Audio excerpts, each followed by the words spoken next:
এখন থেকে সবসময় আপনার কাছে এই কাপড় সেলাই করবো। আমার কি আর অত পাকা হাত? টুকটাক সেলাই করি, অত ভালো হয় না। ভালো না হলে কি আর বারবার আসি?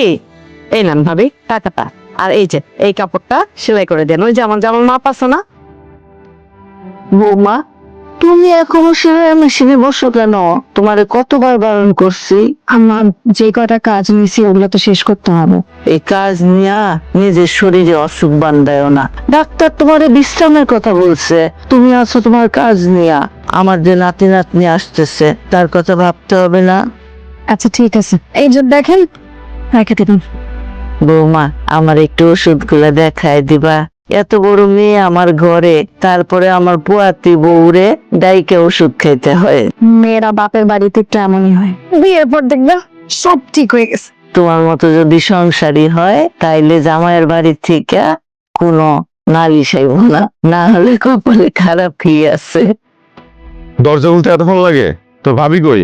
এখানে আমি তোর ভাবি এই অবস্থায় সব কাজ ওই করে, তুই তো হেল্প করতে পারস না? এই সারাক্ষণ ফোনটা নিয়ে থাকোস।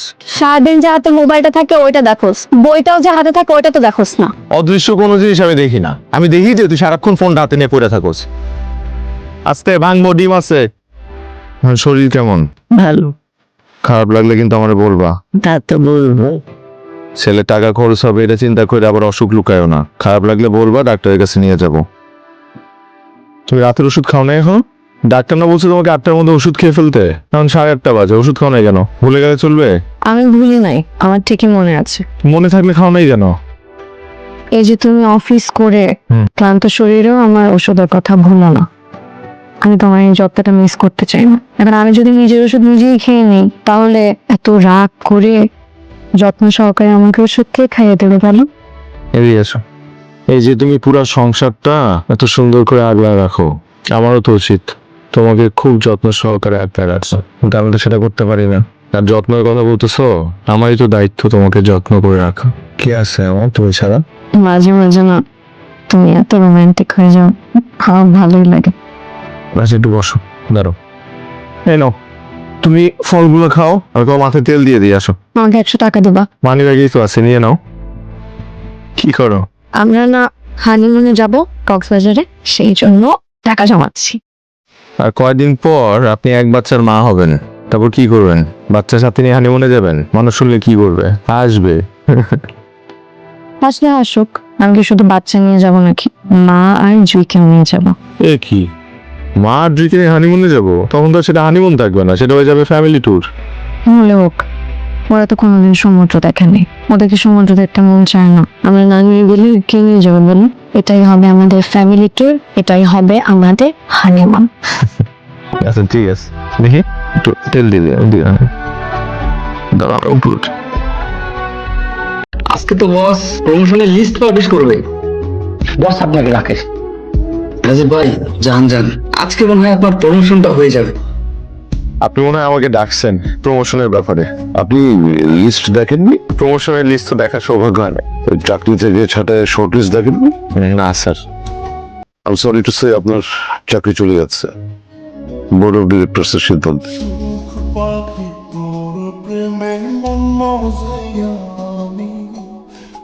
আসসালামু আলাইকুম আঙ্কেল। ওয়ালাইকুম আসসালাম। ভালো আছো? জি আঙ্কেল। রাজীব বাসা নাই? না আঙ্কেল, ও তো বাসায় নাই, অফিসে। আমাকে বলেন, কোনো অসুবিধা নেই। তোমরা তো এতদিন ধরে আসো ওই বাড়িতে, কখনো ভাড়ার জন্য বলতে হয় নাই, কিন্তু আজকে দেখতে দেখতে 19 তারিখ হয়ে গেল, তো ভাড়াটা এখনো দিল না।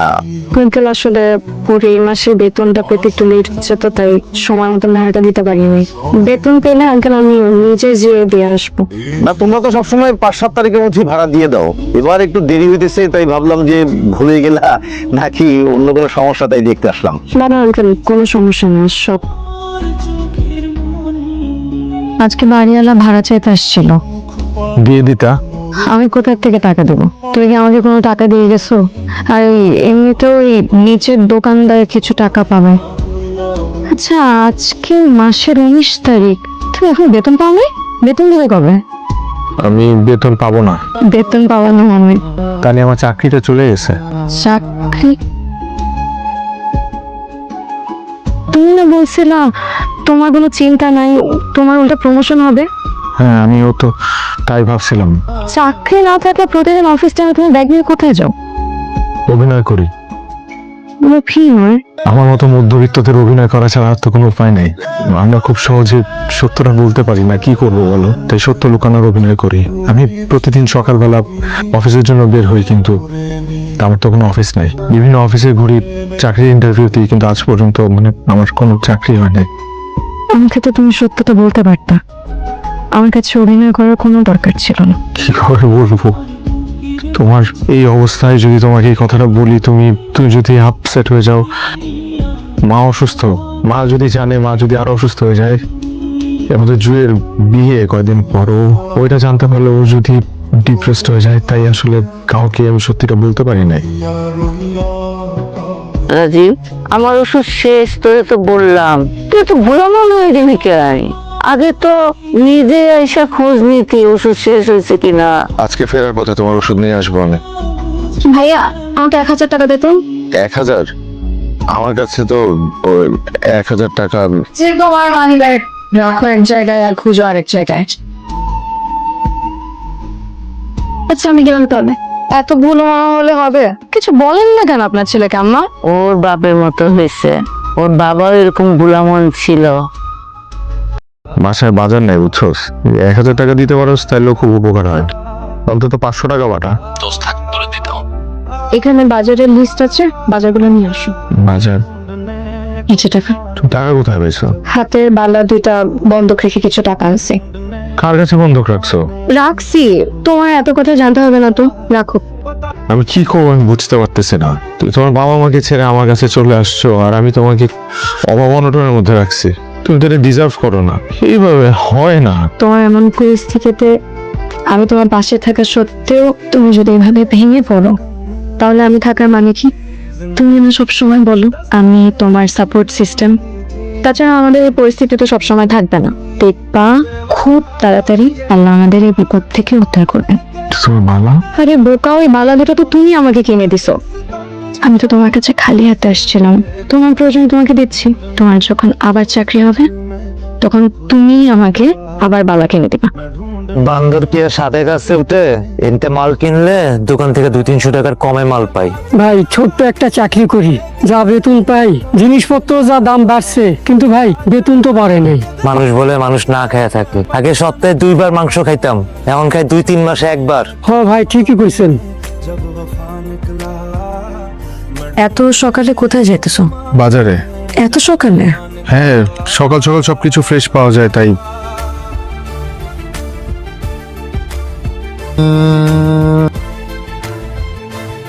হাত কাজ কি হবে তোমার? কি জিজ্ঞেস করছে তোমাকে? তোমার রান্না করার জন্য বাজার দরকার ছিল, আমি বাজার করে নিয়ে আসছি। আর কোথা থেকে আনছি এত কিছু জানা তো দরকার নাই। মানুষ দেখলে কি বলবে যে তুমি ট্রাক থেকে লাইনে দাঁড়িয়ে চাল ডাল ন্যায্য মূল্যে কিনো? মানুষ কি বলবে সেটা ভাবার সময় আমার এখন নাই তানিয়া। জিনিসপত্রের দামে আগুন। 1 মাস আগেও আমি যেই দামে জিনিস কিনছি, ওই একই জিনিস আমার এখন দ্বিগুণ দামে কিনতে হইতেছে। এখন এখান থেকে কিনে আমি যদি কিছু টাকা বাঁচাইতে পারি, তাতে ক্ষতি কোথায়? সেই টাকা দিয়ে আমি অন্য কিছু কিনতে পারলাম। আর এমন তো না যে আমি ওখান থেকে ভিক্ষা করে আনছি, আমি টাকা দিয়ে আনছি। তাহলে এখানে লজ্জার কি আছে? তাই বললে তুমি? তাই বলে কি?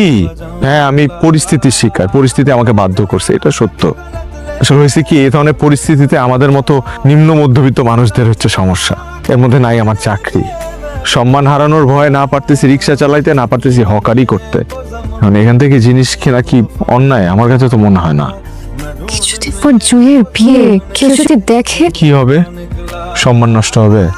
এই লাইনে দাঁড়ানোর সময় প্রথম দিকে খুব মুখ লুকাইতাম, কেউ দেখে ফেললো কিনা, কিন্তু বিশ্বাস করো এখন আর মুখ লুকাই না। কারণ কি জানো, মুখ লুকানো যত সহজ, পেটের ক্ষুধা লুকানো তার থেকেও বেশি কঠিন।